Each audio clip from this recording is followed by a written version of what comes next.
Hello beautiful people, welcome to my YouTube channel. If you're joining me again for another time, like if you've been an old subscriber, thank you for joining, and if you're new here, do not forget to subscribe. Okay, let's get into today's video. So today's video is sequel to my last video about how I passed the UK driving test the first time, right? So today's video is just going to be about common questions that people asked after I posted that video, and I'll just take out this video to sort of explain everything, to sort of answer all those questions that people have asked relating to my last video. If you've not seen the last video, by the way, about how I passed my UK driving test the first time, especially as an international driver, I'll leave the link up there and also in the description box, so definitely feel free to click. That video is very helpful. It's been helpful for many people. If you click, you see that, because like it's quite practical. I talked about my personal experience as well as things I learned along the way. So without further ado, I'll just get into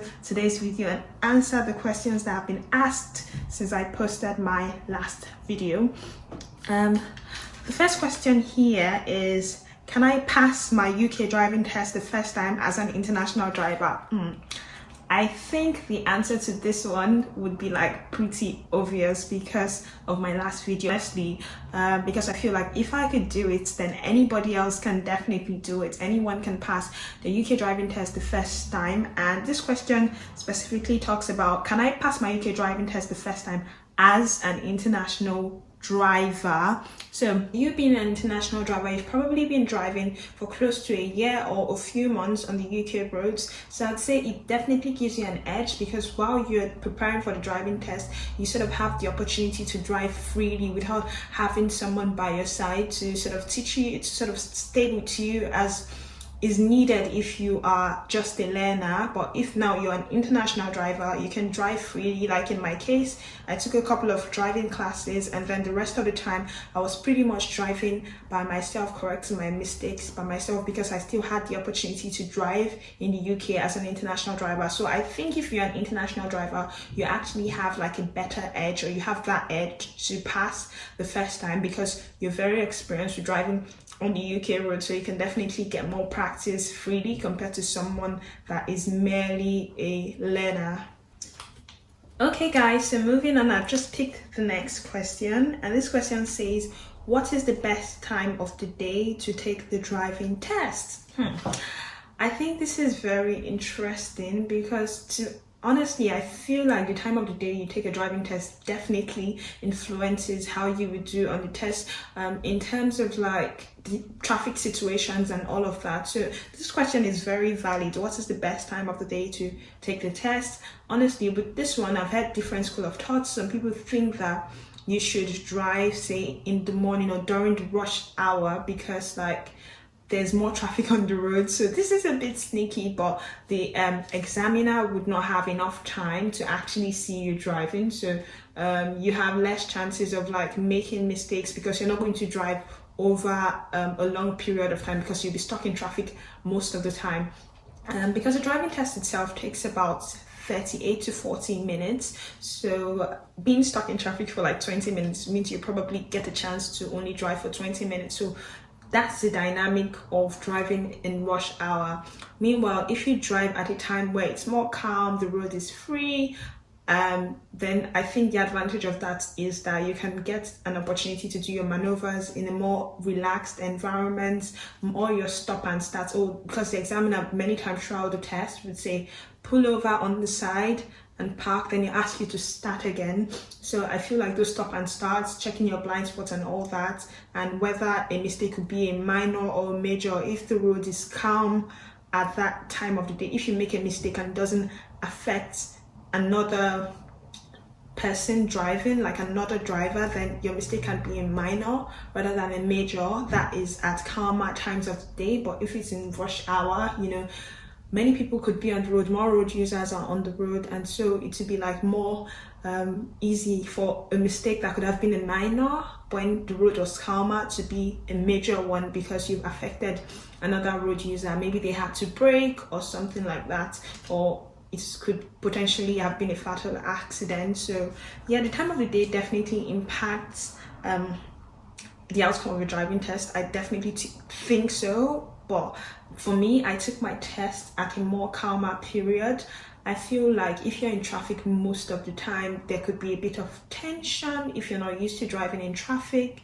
And also, I feel like you have a bigger chance for your mistake to become a major rather than a minor. This is my own personal opinion. That is my disclaimer, because some people swear by taking your driving test when it's rush hour, but personally I don't believe in that, because I think you may just be more tense. Road is filled with so many people, like there are many cars rather on the road, there are people walking on the road, there are more people want to cross, so more red lights, you know what I mean. And the examiner doesn't actually get a chance to see you drive.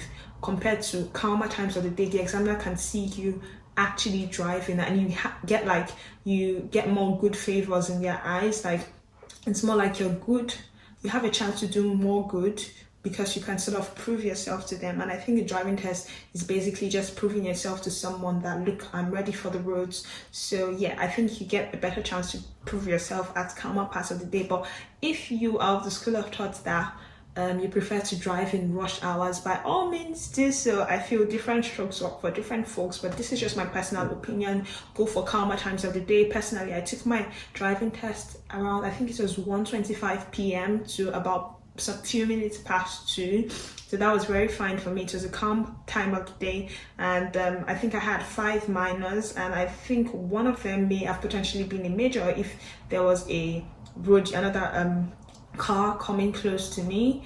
And yeah, so that's just my personal opinion on this. Okay, so now I'm going to go to the next question, which is, okay, the next question says, when does my international license expire? Is it 1 year? That's the international driver's license. When does it expire? Is it 1 year from when I arrive in the UK, or 1 year after I start driving? Okay, so this question is quite common, and I've gotten from a few people after I did my last video, which is in the description box, the link to that. So yep, this question is one I think that needs to be tackled, and let's clear this once and for all. 1 year after you get into the UK, you would need to stop your international driver's license will not be valid 1 year after you get into the UK. So if you get into the UK, say on February 13th, your international driver's license is going to expire February 12th to be on the safe side the next year, irrespective of if you've been driving or not 1 year after you start driving. So honestly, if you're an international driver, I just advise you to take your driving test as soon as possible, because you don't want to be caught doing funny things. You don't want to get bad records even before you actually get your driver's license, your UK driver's license, and you don't want to be totally banned from driving in the UK, especially if this affects your job. So yeah, keep this at the back of your mind. 1 year from when you get into the UK, your international driver's license expires. So please just do the right thing so you don't get caught in a funny position or you don't have any bad records. Trust me, you don't want that. I've heard stories. Okay, so guys, the next question is, when can I apply for my provisional driver's license? This is a very good question, because for me, I think when I came into the UK, I had the wrong information, and this is why it's important, I think, to put out the right information for other people that are in the shoes I was in the past.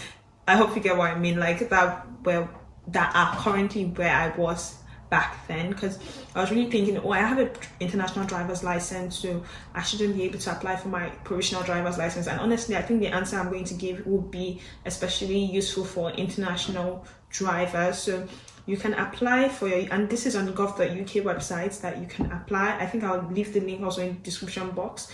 You can apply for your UK provisional license as long as you've come into the UK and you have a visa that allows you to stay in the UK for up to 185 days. So if you're a skilled worker or student, for instance, then you're definitely, because you have a license or a visa that allows you to stay for more than 185 days in the UK. Like, you're not just a visitor that is coming in that only has a 90-day visa or 180 days visa. So as long as you have a 185 days visa, then you can definitely apply for your provisional license in the UK. So if you're an international driver, please don't waste time, because this determines how soon you can take any of the tests, the theory test, the practical test. So definitely apply as soon as possible, so immediately get into the UK. Basically, if you're a skilled worker, a student, or any visa that lets you stay more than 185 days, you are definitely eligible for applying for a UK provisional license, which gives you the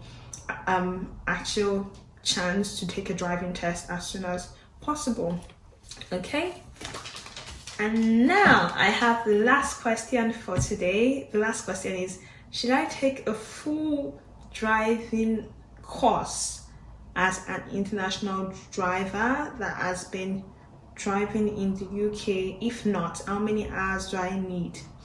I'm trying to understand this question, and I think what this person, let me paint the picture I think the person was trying to paint with this question. So this person is probably an international driver that has been driving in the UK, and they now want to take the test, but they're wondering if they need a full course, like, because most driving schools, they have like the full driving like learners course.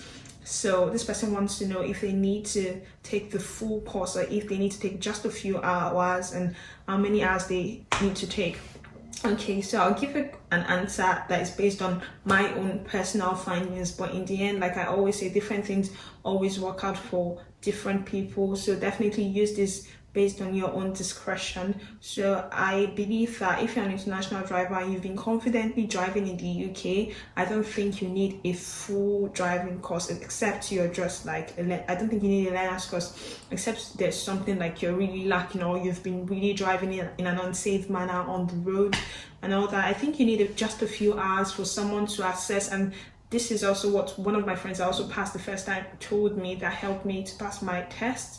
She told me that, look, you just need a few hours for someone who is more like an examiner to assess how you can drive and see the mistakes you are making, so they could tell you, and you could then go to work on those things that they think you need to work on. So because in my case I took only 8 hours, so definitely use this at your discretion. I know people that took just 4 or 5 hours one day, and they knew the things they needed to work on. They came back for a mock test, and then they went to do the test and they passed. So I think, like, so you don't waste your money and your time, I wouldn't say go for full driver's learner course, which is maybe about 24 hours or about 40 hours, because these classes can be quite expensive. But if you have the time and the money, definitely go for it. Better safe than sorry. But what I generally advise, if you've been driving in the UK, is go for a few hours first, like a few months or 2 or 3 months, not too long from your test, and go for a few hours and basically do those lessons, and let the instructor tell you things they think you need to work on. Take those things and go back and work on them while driving personally in your personal life, and work on those things. Then book a mock test and take a mock test. The mock test probably lasts for like 2 hours, so maybe you could do like a few hours 2 or 3 times with your instructor beforehand, practice, then book a mock test just like few days to your test or a week before your test, and do the test and do the mock test with an instructor and see how you did and what you may be lacking. Also, while you do that, definitely watch videos, because videos help me a lot. So please watch videos, watch lots of YouTube videos about driving, about things you think you need to work on. It just reinforces those lessons and build your confidence towards the test. Definitely watch lot of mock tests on YouTube to also build your confidence and tell you what you need to know. Definitely read up your show me, tell me questions so you get ready for the driver's test. And definitely watch my last video, because I think that video will be really helpful if you're looking to take the driving test. Again, I'll leave the link up there, and I've left it before actually, and I'll leave a link in the description box as well. Okay, thank you guys for tuning in today. I really appreciate it. Please do not forget to like, leave a comment if this is helpful, and subscribe. I hope the answers to these questions have been helpful, but if there's anything else you think that you would need to know, definitely drop a comment in the comment section. I'm always happy to answer, and to the best of my knowledge, or I can ask other friends that have taken a driving test as well. And yeah, I'm happy to be of help. Again, thank you for subscribing, and definitely give this video a thumbs up because it helps the algorithm. It helps other people to also find this video. You know, the driving test can be daunting, so it's nice if people can really find videos that are helpful, that answer particular questions, because there are not lots of videos that address concerns for international drivers on YouTube here. So if you like this video, it definitely lets it reach more people that need this kind of video. So please definitely do that for all of us, for the people that need it as well, and to help me grow my channel. Please do not forget to subscribe. I have helpful videos, tips for people that have immigrated to the UK on this channel. I have like helpful tips for ladies that are useful to lots of people from different walks of life, skincare, fashion, lifestyle, all of that. So definitely subscribe, and thank you for joining today. Bye, see you in the next one. Bye.